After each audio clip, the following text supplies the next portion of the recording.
Did you know it's super easy to figure out the difference between a stock and mutual fund and exchange traded fund? Let's talk about it.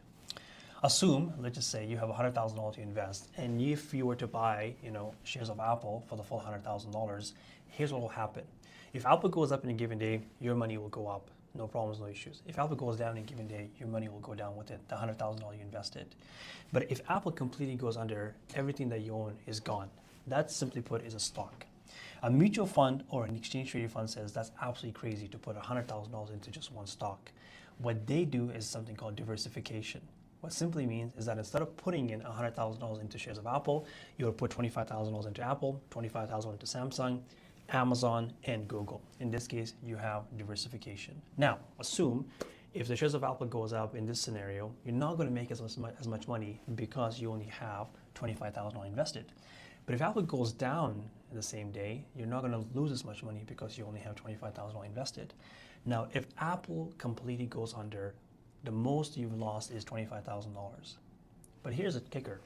If there's no Apple in this world, are we going to stop using our cell phones, our computers, and our devices? The answer is absolutely not. So what will happen is we'll go ahead and buy our devices from Samsung, from Google, from Amazon, and essentially those shares should go up and we should be able to recover losses.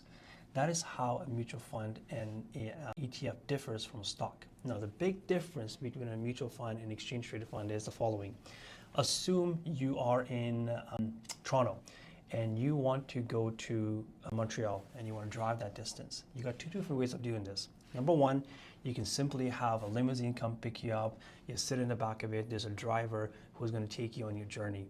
That's simply a mutual fund.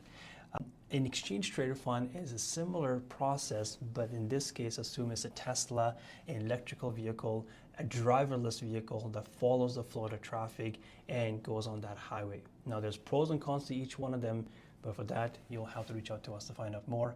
I hope this helps and simplifies the difference between a stock, a mutual fund, an exchange traded fund. Think about diversification. Think about a limousine, think about a Tesla self-driven vehicle. If you got any more questions, please reach out to us at asadwell.ca.